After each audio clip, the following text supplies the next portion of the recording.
തദ്ദേശ സ്വയംഭരണ സ്ഥാപനങ്ങളിലേക്കുള്ള തെരഞ്ഞെടുപ്പ് കഴിഞ്ഞ് ഇന്നലെ അതിൻ്റെ സത്യപ്രതിജ്ഞയായിരുന്നു. അംഗങ്ങളെല്ലാം ഇന്നലെ രാവിലെ 11 മണിക്ക് തന്നെ സത്യപ്രതിജ്ഞ ചെയ്തു. അതിന് തിരുവനന്തപുരം കോർപ്പറേഷനിൽ 100 അംഗങ്ങളാണ് ഇന്നലെ സത്യപ്രതിജ്ഞ ചെയ്തത്. 101 അംഗ സഭയിൽ ഒരു വാർഡിൽ തെരഞ്ഞെടുപ്പ് നടക്കാനുണ്ട്. അവിടുത്തെ സ്ഥാനാർത്ഥി തെരഞ്ഞെടുപ്പിൻ്റെ 2 ദിവസം മുമ്പ് മരണപ്പെട്ടു. അപ്പോൾ അതുകൊണ്ട് അവിടുത്തെ തെരഞ്ഞെടുപ്പ് മാറ്റിവെച്ചു. അവിടുത്തെ തെരഞ്ഞെടുപ്പ് ഇനി വരാൻ പോകുന്നേ ഉള്ളൂ. ബാക്കി 100 പേര് ഇന്നലെ സത്യപ്രതിജ്ഞ ചെയ്തു. അതിൽ 50 പേര് കോൺഗ്രസിൻ്റെയും, അതിൽ 50 പേര് BJPയുടെയും, 19 പേര് കോൺഗ്രസിൻ്റെയും, 29 പേര് ഇടതുമുന്നണിയും, 2 സ്വതന്ത്രന്മാരും. ഇത്രയും പേരാണ് ഇന്നലെ സത്യപ്രതിജ്ഞ ചെയ്തത്. സത്യപ്രതിജ്ഞയൊക്കെ വളരെ ഗംഭീരമായിരുന്നു. ഏറ്റവും മുതിർന്ന അംഗം മാർട്ടിൻ ക്ലീറ്റസ്, ഏറ്റവും മുതിർന്ന അംഗം എന്നുള്ള നിലയിൽ കോൺഗ്രസിൻ്റെ ക്ലീറ്റസ് ആണ് ഇന്നലെ സത്യപ്രതിജ്ഞാവാചകം ചൊല്ലിക്കൊടുത്തത്. അങ്ങനെ വളരെ ഭംഗിയായി എല്ലാവരും സത്യപ്രതിജ്ഞ ചെയ്തു. പക്ഷേ ഈ സത്യപ്രതിജ്ഞയൊക്കെ കഴിഞ്ഞ് ആദ്യത്തെ കൗൺസിൽ കൂടുന്നതിൻ്റെ ഇടയ്ക്ക് അല്പസമയം ഒരു ഗ്യാപ്പ് വന്നപ്പോൾ അവിടെ ഉണ്ടായിരുന്ന BJPക്കാർ ഗണഗീതം പാടി. അതൊരു പുത്തരിയിൽ കല്ലുകടിയാണ്. ആ ഗണഗീതം സാധാരണ ഗതിയിൽ ഒരു സ്ഥലത്തും, ഇതിപ്പോൾ ഇന്നലെ തിരുവനന്തപുരത്ത് മാത്രമല്ല BJP ഭരിക്കുന്ന 26 പഞ്ചായത്തുണ്ട്. ആ 26 പഞ്ചായത്തിൽ ഒരു പഞ്ചായത്തിലും ഇതുപോലെ ചെയ്തില്ല. തിരുവനന്തപുരത്ത് പാടട്ടെ അല്ലേ, പാടട്ടെ. ഗണഗീതമെങ്കിലും പാടണമല്ലോ, ഒരു വരി പോലും തെറ്റാതെ. കാരണം 50 വാർഡിലെ ജനങ്ങളാണ് അവർ ജയിപ്പിച്ച് നഗരസഭയിലേക്ക് വിട്ടേക്കുന്നത്. ഇവിടെ വന്നിരുന്ന ഗണഗീതം പാടാനല്ല ഈ തിരുവനന്തപുരം നഗരസഭയിലെ ഓരോ വാർഡിലെയും വോട്ടർമാർ വോട്ട് ചെയ്ത് ഇവരൊക്കെ ഇങ്ങോട്ട് വിടുന്നത്. ഗണഗീതം പാടാനോ അല്ലെങ്കിൽ മംഗളം പാടാനോ തില്ലാന പാടാനോ ഒന്നുമല്ല, നൃത്തം കളിക്കാനോ ഒന്നുമല്ല. ജനങ്ങൾക്ക് വേണ്ട കാര്യങ്ങൾ, ചെറിയ ചെറിയ കാര്യങ്ങൾ, ഓരോ വാർഡിനെയും ബന്ധപ്പെട്ട ചെറിയ ക്ഷേമപ്രവർത്തനങ്ങൾ, അവരുടെ ആവശ്യങ്ങളൊക്കെ നിറവേറ്റി കൊടുക്കാനും അഴിമതിരഹിതമായി മുന്നോട്ട് കൊണ്ടുപോകാനും ഒക്കെയാണ്, ഗതാഗത സൗകര്യം അടക്കം ചെയ്തു കൊടുക്കാനൊക്കെയാണ് അവരെ ഇങ്ങോട്ട് വിട്ടിരിക്കുന്നത്. അവർ ഗണഗീതം പാടി നടക്കണമെങ്കിൽ പിന്നെ അല്ല, അത് ജനങ്ങൾക്ക് അറിയേണ്ട കാര്യമില്ല. BJP ഗണഗീതം പാടിയാലും മദ്യമാതിരം പാടിയാലും ജനങ്ങൾക്ക് അറിയേണ്ട കാര്യമില്ല. ജനങ്ങൾക്ക് അറിയേണ്ടത് വികസനമാണ്. ഇപ്പം ഈ തിരുവനന്തപുരം കോർപ്പറേഷൻ 2 പാർട്ടികളും മാറി ഭരിച്ചപ്പോൾ എന്ത് വികസനം ഉണ്ടായി എന്ന് ജനങ്ങൾ തന്നെയാണ് പറയുന്നത്. അപ്പോൾ ആ ഒരു വികസനം കൃത്യമായി തന്നെ BJP അടിവരയിട്ട് പറയുന്നുണ്ട്. ഈ വർഷങ്ങളോളമായുള്ള തിരുവനന്തപുരം നഗരത്തിന്റെ പാർക്കിംഗ് സംവിധാനം, 2 മാലിന്യ സംസ്കാരം, 2 ഈ തെരുവ് നായ ശല്യം, ഇതെല്ലാം ഒരു വ്യക്തമായി അധികാരത്തിൽ വന്ന് ഉടനെ തന്നെ ഒരു പരിഹാരം കാണുമെന്ന് ഒരു ഉറപ്പ് നൽകിയിട്ടുണ്ട്. കൂടാതെ വീട്ടിൽ ഇരുന്നു കൊണ്ട് തന്നെ ജനങ്ങൾക്ക് മോണിറ്റർ ചെയ്യാൻ വേണ്ടി രാജ്യത്തെ നേതൃത്വത്തിൽ QR കോഡ് സംവിധാനം കൊടുത്തു കഴിഞ്ഞു. ഇതൊക്കെ കേൾക്കുമ്പോൾ സത്യം പറഞ്ഞാൽ നമുക്ക് ചിരിക്കണോ കരയണോന്ന്. കാരണം ഗണഗീതം പാടുന്നത് അത് അവരുടെ ഇഷ്ടം, അത് ജനങ്ങൾക്കറിയണ്ട എന്നൊക്കെ പറയുന്നതിനകത്ത് ഇപ്പൊ ഗണഗീതം പാടാൻ പാടില്ല എന്ന് മുഖ്യമന്ത്രി പറഞ്ഞിട്ടില്ല. അല്ല,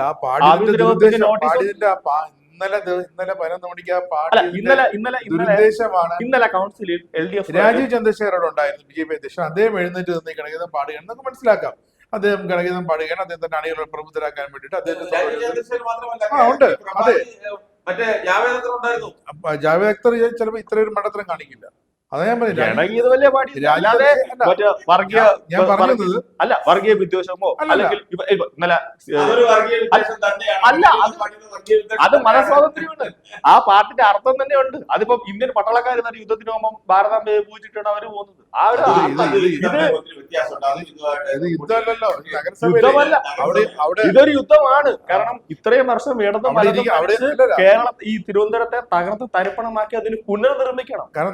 മുഖ്യമന്ത്രി പറയുന്ന പോലെ നവകേരളം, നവ തിരുവനന്തപുരമാണ് ഇനി BJP നടത്താൻ പോകുന്നത്. നമ്മുടെ നഗരസഭ ഇരിക്കുന്നത് അദ്വാനിയുടെയോ LK അദ്വാനിയുടെയോ അല്ലെങ്കിൽ AB വാജ്പേയിയുടെയോ ഒന്നും ചിത്രമല്ല, പ്രധാനമന്ത്രിയുടെ അല്ല, നമ്മുടെ രാഷ്ട്രപിതാവിന്റെ ചിത്രമാണ് ഇരിക്കുന്നത്. ആയിക്കോട്ടെ, അതിനോടെങ്കിലും പ്രതിബദ്ധത കാണിക്കണമായിരുന്നു. കാരണം ഇത് പ്രകോപനം ഉണ്ടാക്കാൻ വേണ്ടിയിട്ട് കഴിഞ്ഞ ദിവസം അവിടെ BJP പ്രവർത്തകർ ഗണഗീതം പാടിയാൽ നിങ്ങൾ എന്ത് ചെയ്യും എന്ന് ഇടത് മുന്നണി, അവിടെ UDF-കാരോടൊന്നുമല്ല, ഇടത് മുന്നണിയുടെ കൗൺസിലർമാരോടൊക്കെ ഒന്ന് മൂത്ത് നോക്കി ചോദിച്ചതാണ്, ഗണഗീതം പാടിയാൽ നിങ്ങൾ എന്ത് ചെയ്യുന്നുള്ളത്. കാരണം ഈ കഴിഞ്ഞ 45 വർഷമായിട്ട് തിരുവനന്തപുരം നഗരസഭയിലെ ഭൂരിഭാഗവും ഇവിടെ വാർഡുകൾ ഭരിച്ചുകൊണ്ടിരുന്ന LDF, CPM, LDF അവർ വളരെ കൃത്യമായിട്ട് കാര്യങ്ങളെല്ലാം ചെയ്തു. അത് ഇത് പറയുമ്പോൾ എനിക്കൊരു ഓർമ്മ വരുന്നത് ഈ നായശല്യം കുറയ്ക്കുമെന്നൊക്കെ പറഞ്ഞു ഗോകുല് പറഞ്ഞല്ലോ. അത് തന്നെ എന്തോ ഒരു വിഡ്ഢിത്തരമാണ്. പട്ടിയെ പേടിക്കേണ്ട, BJPക്ക് വോട്ട് ചെയ്താൽ പട്ടിയെ പേടിക്കേണ്ട, സുഖമായിട്ട് ഇറങ്ങി നടക്കാം, വീട്ടിൽ കിടന്നുറങ്ങാം. ഇനിയിപ്പോ നാളെ പോലെ അവർ പട്ടിയെ പിടിക്കാൻ പോകുമായിരിക്കും, മെമ്പർമാരല്ല, അംഗങ്ങളെല്ലാം പട്ടിയെ പിടിക്കാൻ പോകും. അതാ ഇനി പട്ടിയെ പിടിക്കാൻ പോകുന്നുള്ളത് നമുക്ക് ഇനി കാണണം. BJP വോട്ട് ചെയ്താൽ പട്ടിയെ പിടിക്കുന്നില്ല. ഇപ്പം തന്നെ കോർപ്പറേഷൻ നടന്നു, ഓരോരുത്തർ നിന്നും നമ്മൾ റിപ്പോർട്ട് ചെയ്ത് അവർ പറയുന്നത്, ജനങ്ങൾ പറയുന്ന ഒരു പ്രധാനപ്പെട്ട കാര്യം എന്ന് വെച്ചാൽ ആ വാർഡിലുള്ള UDF കൗൺസിലോട് ചെന്ന് പരാതി പറഞ്ഞാലും LDF കൗൺസിലോട് ചെന്ന് പരാതി പറഞ്ഞാലും പരിഹരിക്കാം, നിങ്ങൾ രേഖാമൂലം ഒരു പരാതി തരൂ. പിന്നെ ആ ഒരു മാസത്തേക്ക് പിന്നെ അവിടുത്തെ ഒരു ഇടതുപക്ഷ സ്ഥാനാർത്ഥിയെ കാണില്ല.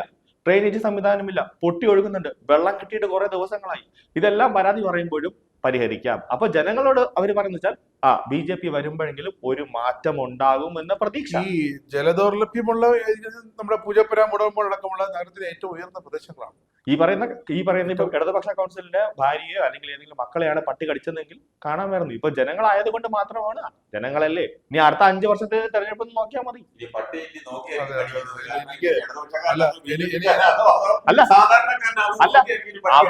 അവരുടെ മക്കൾക്ക് കടിച്ചാൽ അല്ല എനിക്കത് ഒരു പ്രത്യേകത.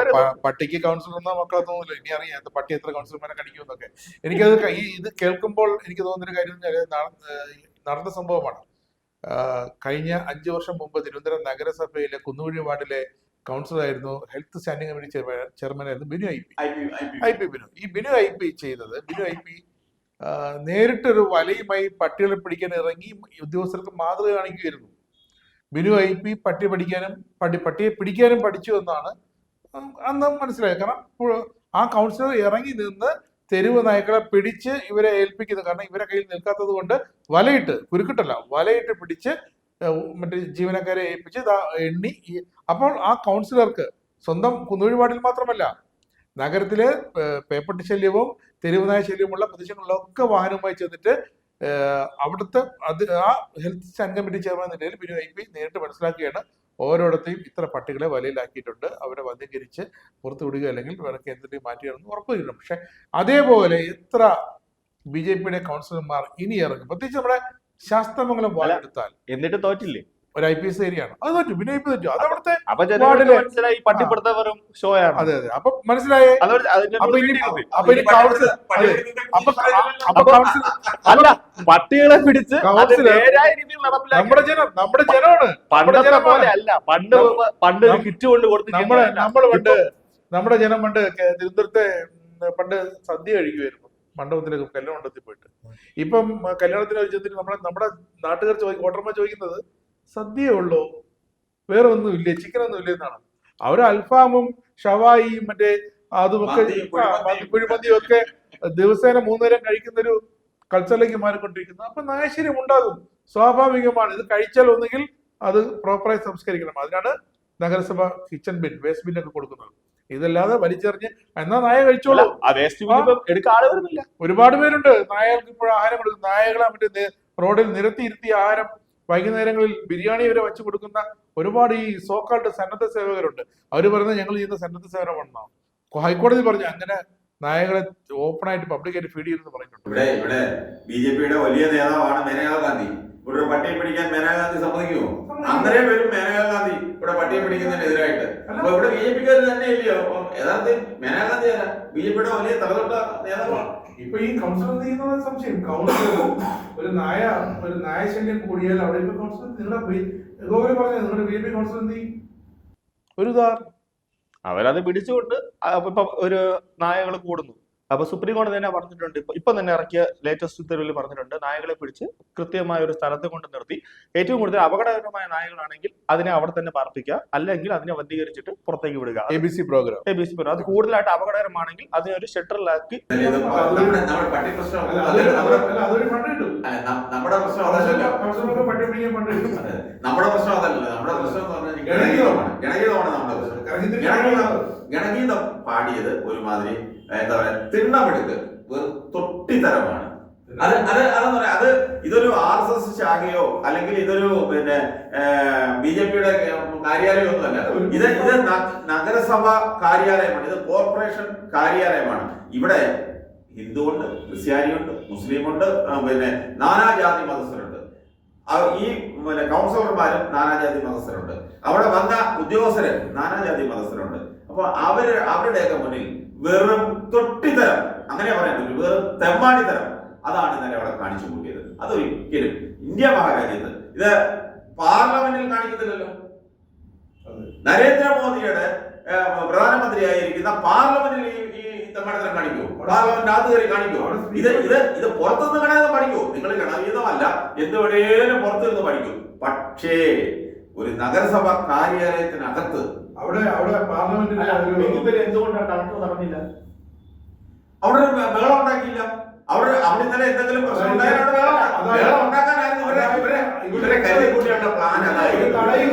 ഗണഗീതമാണ്, അല്ലാതെ സാധാരണ ഇപ്പൊ മറ്റേ LDF പറയുന്ന പോലെ വർഗീയ അല്ലെങ്കിൽ ഇപ്പൊ SD പറയുന്ന അവലും മരലും കാത്തു വെച്ചോളൂ എന്ന് പറയുന്ന പോലെ അവിടെ തടയാനില്ലെന്നുള്ള CPM ജില്ലാ സെക്രട്ടറി MLA മായ സഖാ വി ജോയ് അടക്കമുള്ളവരുണ്ടായിരുന്നു. പിന്നെ SP ദീപക്, പഞ്ചീർ ബാബു അടക്കമുള്ള മുതിർന്ന ശിവജിയാണ് ഇപ്പൊ പ്രതിപക്ഷ തിരഞ്ഞെടുത്തിരിക്കുന്നത്, CPM തീരുമാനിച്ചിരിക്കുന്നത്. ശിവജി അടക്കമുള്ള മുതിർന്ന കൗൺസിലർമാരടക്കം അവിടെ ഉണ്ടായിരുന്നു. പക്ഷെ അവരൊക്കെ സംയമനം പാലിക്കുകയായിരുന്നു. കാരണം ഇത് ഏതറ്റം വരെ പോകും. അവിടെ തീപ്പൊരി ഉണ്ടല്ലോ, അവരാരെങ്കിലും ശ്രദ്ധിച്ചാൽ അവിടെ തീപ്പൊരി ഉണ്ടാകും. അതായത് ഇവരുടെ ലക്ഷ്യം അതായിരുന്നു. അവരുടെ ലക്ഷ്യം അതായിരുന്നു. ഇവിടെ എന്തെങ്കിലും ഒരു പ്രശ്നം ഉണ്ടാക്കിയിട്ടുണ്ടെങ്കിൽ അടുത്തൊരു തെരഞ്ഞെടുപ്പ് നടക്കാൻ പോകുന്നില്ലയോ വിഴിഞ്ഞത്ത് ഒരു.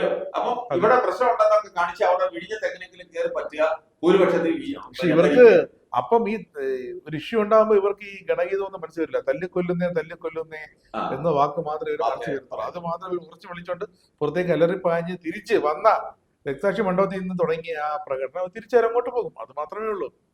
അല്ല, ഇപ്പം ഗണഗീതം പാടണമെങ്കിൽ തലേ ദിവസം വേണമെങ്കിൽ സർക്കാരിന് ഒരു ഉത്തരവിറക്കാം, ഗണഗീതം പാടരുത്. അത് അന്നേ ഇറക്കാമായിരുന്നു. പക്ഷെ ഹൈക്കോടതിയിൽ വരെ കൊണ്ടുപോയിട്ട് വരും, കോടതി വരെ ഗണഗീതമല്ലേ, എന്തിനെത്ര വലിയ പ്രശ്നം? അല്ലെങ്കിൽ സർക്കാർ പറയണം, നിങ്ങൾ സർക്കാർ ബോധമുള്ളവർക്ക് ഇത് ബോധമില്ലാത്തവർക്ക് ആര് പറഞ്ഞാലും ബോധമുള്ളവർ ചെയ്യത്തില്ല. ഒരു ഭരണ സംവിധാനത്തെ ബഹുമാനിക്കുന്നവര്, ഒരു ഭരണ സംവിധാനം കൂടുന്ന ഒരു സഭയില് ആ സഭയുടെ ഒരു പവിത്രത അത് കാത്തു സൂക്ഷിക്കുന്നവര് ഒരിക്കലും ഇങ്ങനെയുള്ള തെമ്മാടിത്തരം കാണിക്കില്ല. ഇത് വേറെ കൂടത്തരമാണ്. അതിന് കാരണമുണ്ട്. ഇപ്പൊ ലോക്സഭയുടെ നാഥൻ സ്പീക്കറാണ്, രാജ്യസഭയുടെ നാഥൻ അവിടുത്തെ ഡെപ്യൂട്ടി ചെയർമാനാണ്. അവർ പറയുന്നതിനനുസരിച്ച് ജുഡീഷ്യൽ പവറാണ്. അവർ പറയുന്നതിന് നമ്മുടെ പല സാമാജികരെയും പല മാധ്യമപ്രവർത്തകരെയും തിരുവനന്തപുരം നിയമസഭയിലും നിയമസഭാ സ്പീക്കറാണ് പല മാധ്യമപ്രവർത്തകരെയും പിടിച്ച് കോടതി വിചാരണ ചെയ്യുന്ന മാതൃകയിൽ അകത്ത് നിർത്തിയിട്ടുണ്ട് സഭാ തലത്തിൽ. അപ്പോൾ പക്ഷെ ഇവിടെ നമ്മുടെ കേരള നഗരസഭയിൽ തിരുവനന്തപുരം നഗരസഭയിൽ അവിടുത്തെ നാഥൻ എന്ന് പറയുന്നത് മേയർ തിരഞ്ഞെടുത്തിട്ടില്ല. തൽക്കാലത്തേക്ക് BJP യുടെ സംസ്ഥാന പ്രസിഡന്റ് രാജീവ് ചന്ദ്രശേഖറാണ്. അതുകൊണ്ടാണ് ഇതിനകത്ത് നമ്മൾ കാണിച്ചത്.